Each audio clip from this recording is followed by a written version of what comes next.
कापडणे गावातील विद्यार्थ्यांनी पतंग आणि मांजा यांचे सामूहिक दहन करत पतंग न उडवण्याचा दिला संदेश। आज दिनांक 10 डिसेंबर रोजी कापडणे गावातील मुख्य चौकात सर्व विद्यार्थ्यांनी आणि ग्रामस्थांनी एकत्र येऊन सामुदायिक पतंग आणि मांजा यांची होळी केली। तसेच पतंग न उडवण्याची शपथ घेतली। सोबतच गावातील पतंग विक्रेत्यांनी पतंग विकू नये यासाठी भावनिक आवाहन केले। काल कापडणे गावात अत्यंत दुर्दैवी अशी घटना घडली आहे। शाळेत जाण्यासाठी निघालेला विद्यार्थी रक्षित प्रभाकर पाटील वय वर्ष 11 हा शाळेत जाण्यासाठी निघाला, पण शाळेला उशीर असल्याने काही मित्रांसोबत पतंग उडवण्यासाठी 3 मजली इमारतीवर चढला। त्याच इमारतीवरून पडून त्याचा दुर्दैवी असा मृत्यू झाला। काल सायंकाळी अत्यंत जड अंतकरणाने त्या बाळाला परिवाराने आणि कापडणे ग्रामस्थांनी निरोप दिला।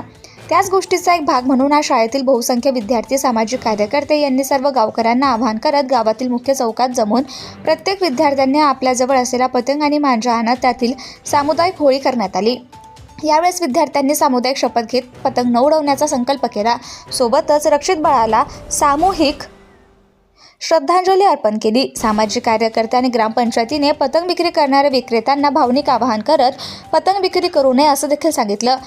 सदर प्रसंगी नवल अण्णा पाटील, भटुआबा पाटील, राजेंद्र पाटील, पत्रकार जगन्नाथ पाटील, विठोबा माळी, भूषण ब्राह्मणे, संदीप पाटील, सामाजिक कार्यकर्ते ललित बोरसे, चंदू पाटील, अमोल बोरसे, श्याम पाटील, अमोल यादव बोरसे, भाऊसाहेब पाटील, ज्ञानेश्वर भामरे, नितीन बोरसे आणि गावातील विद्यार्थी तसेच नागरिक मोठ्या संख्येने उपस्थित होते। सर्वांना माझा नमस्कार। कापडणे गावात काल एक दुःखद घटना झाली।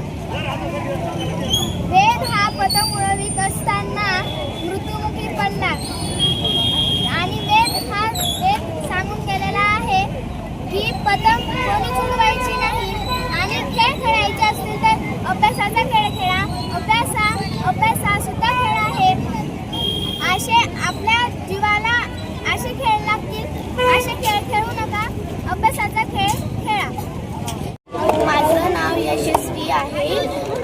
आमच्या गावात कापडणे गावात पतंग उडवल्यामुळे एक मुलाचा मृत्यू झाला, म्हणून पतंग उडवू नका, अभ्यास करा आणि आपल्या जीवनाची पतंग उडवा। धन्यवाद।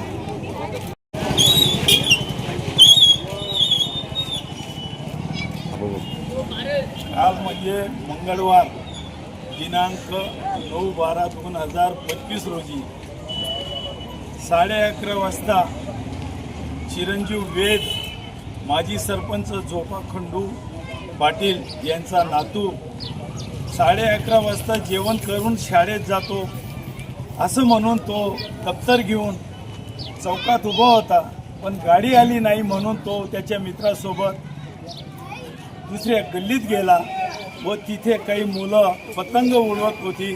त्याला तो पतंगाचा मोह झाला आणि वर चढून तो पतंग उडवण्यास गेला व त्या मोहाच्या भरात तो पतंग उडवत असताना मागे ढग होता, ती 3 मजली बिल्डिंग होती, तिथून त्याचा तोल जाऊन तो 3 मजली बिल्डिंगवरून त्या ढगमध्ये जमिनीवर पडला व त्याचा जीवनाचा या पतंगाच्या मोहापायी त्याचा अंत झाला।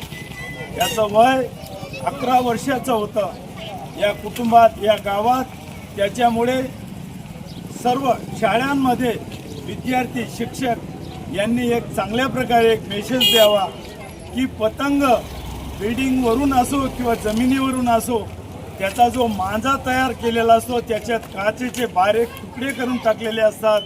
कोणी मोटरसायकलने जातं, पतंग उडवणारा पतंग उडवतो, कोणाचा गळा कापला जातो, कोणाचे डोळे कापले जातात। म्हणून आमच्या गावामध्ये, कापडणे गावामध्ये सर्व देशासाठी, राष्ट्रासाठी हा मेसेज दिलेला आहे।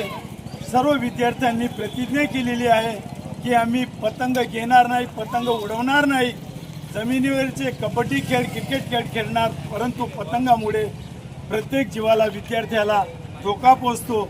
रोडावर जाणारे मोटरसायकलवाले, दुकान त्याच्यामुळे धुळ्याला जाणारे येणारे रोडावर, त्याच्यामुळे हा गावात सर्व ग्रामस्थांनी या वेदच्या जाण्यामुळे एक मोठं संकट आलेलं आहे आणि आपल्या पाल्यांना प्रत्येक पालकांनी, शिक्षकांनी एक समज द्यावी कारण ते बालक अज्ञान असतात, त्यांना खेळाचा मोह असतो, परंतु या खेळापासून पतंगापासून लांब राहावं असा एक प्रकारे मेसेज आमच्या कापडणे गावातील सकाळचे पत्रकार जगन्नाथ पाटील सर असेल, भूषण ब्राह्मण याचे सर्व ग्रामस्थांनी Subscribe now and press the bell icon. Never miss an update.